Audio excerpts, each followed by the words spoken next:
پرانے زمانے کی بات ہے کہ ایک شکاری پرندے پکڑ کر بازار میں چند داموں کے عوض فروخت کرتا تھا۔ ایک دن اس بازار میں ایک نیک دل آدمی کا گزر ہوا تو اس نے سوچا کہ ان آزاد پرندوں کو قید کرنا تو بہت بڑا گناہ ہے۔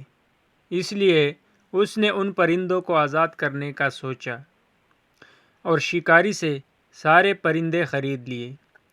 لیکن آزاد کرنے سے پہلے اس نے سوچا کہ یہ شکاری تو پھر ان پرندوں کو پکڑ کر قید کر لے گا، اس لیے وہ سب پرندوں کو گھر لے آیا اور وہاں ان کو چند الفاظ سکھانے شروع کیے کہ ہم سیر کرنے باغ نہیں جائیں گے، اگر باغ گئے تو شاخ پر نہیں بیٹھیں گے، اور اگر شاخ پر بیٹھ بھی گئے تو جیسے ہی شکاری آئے گا ہم اڑ جائیں گے۔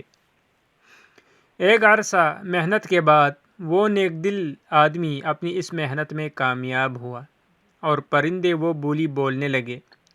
نیک دل آدمی بہت خوش ہوا کہ وہ اپنے مقصد میں کامیاب ہوا اور اس نے ایک ایک کر کے سارے پرندے آزاد کر دیے۔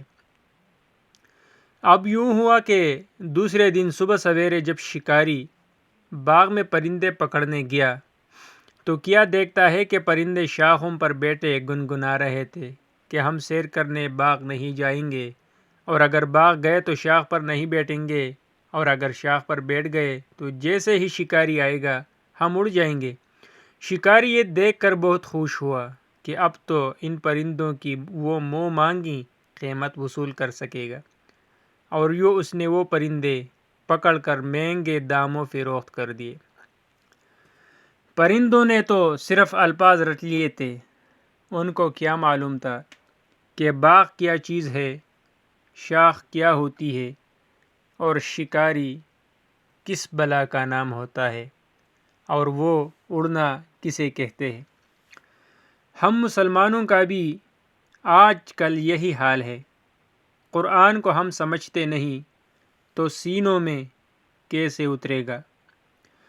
بس رٹے رٹائے الفاظ ہے جسے ہم نماز میں پڑھتے ہیں، برکت کے لیے پڑھتے ہیں، مصیبت کے آنے پر اور سفر پر جانے سے پہلے اور رمضان کے روزوں میں خالص ثواب کی نیت سے ہم ان رٹے ہوئے الفاظ کا ورد کرتے ہیں۔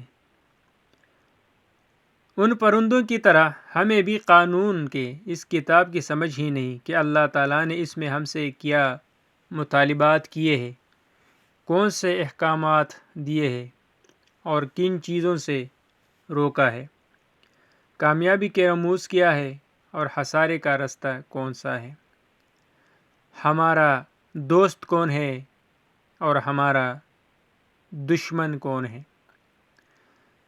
جب یہ حال ہوگا تو شکاری باطل قوتیں ہمیں دیکھ کر ہوش بھی ہوگا اور اپنا غلام بھی بنائے گا۔